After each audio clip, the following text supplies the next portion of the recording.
नमस्ते प्रणाम। मैं आपकी मंजू पांडे अपने यूट्यूब चैनल में आप सभी के दर्शकों का स्वागत करती हूँ। हमारी जितनी फैमिली हमें देख रही है सबको दिल से धन्यवाद करती हूँ।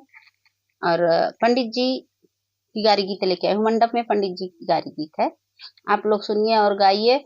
हमारी चाची भाभी दीदी जो कोई भी सुन रही हैं इस गारी को पूरा सुनिए और मंडप में पंडित जी को अच्छे से सुनाइए।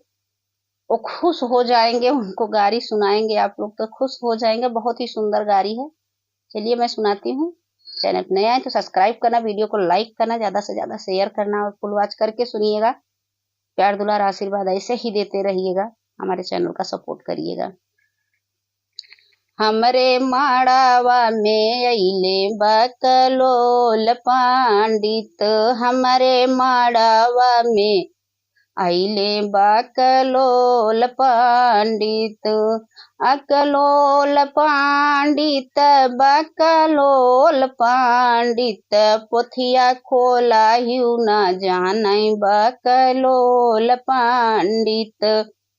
पोथिया खोला हिउ न जानै बकलोल पंडित। पोथिया खोला हिउ न जानै बकलोल पंडित। हमरे माड़ावा में अइले बकलोल पंडित। एक हाथे धोती लिहले एक हाथे पोथी, एक हाथे धोती लिहले एक हाथे पोथी। मंतर बोला हिउ न जानै बकलोल पंडित। मंतर बोला हिउ न जानै बकलोल पंडित। अकलोल पंडित बकलोल पंडित, हमरे माड़ावे में अइले बकलोल पंडित। पोथिया खोला हिउ न जानै बकलोल पंडित।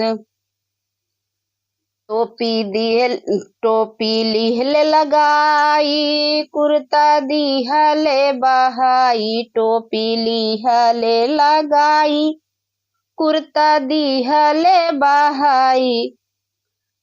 टाई लिहले लगाई बकलोल पंडित। टाई लिहले लगाई बकलोल पंडित। अकलोल पंडित बकलोल पंडित, फैशन करा हिउ न जानै बकलोल पंडित। फैशन करा हिउ न जानै बकलोल पंडित।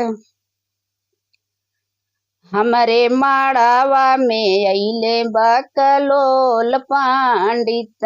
हमरे माड़ावा में अइले बकलोल पंडित। पोथी खोला हिउ न जानै बकलोल पंडित। मुहा दिहले डोलाई, मुछिया लिहले हिलाई। मुहा दिहले डोलाई, मुछिया दिहले हिलाई। कैले पैसा के फरमाइश बकलोल पंडित। कैले पैसा के फरमाइश बकलोल पंडित। मुहवा दिहले डोलाई, मुछिया लिहले हिलाई। मुहवा दिहले डोलाई, मुछिया लिहले हिलाई। कैले पैसा के फरमाइश अकलोल पंडित। कैले पैसा के फरमाइश बकलोल पंडित। हमरे माड़ावा में अइले अकलोल पंडित। अकलोल पंडित बकलोल पंडित, पोथिया खोला हिउ न जानै बकलोल पंडित। पोथिया पढ़ायु न जानै बकलोल पंडित। देखो पंडित जी कितने सुंदर हैं, गारी सुन के मस्त हो जाएंगे।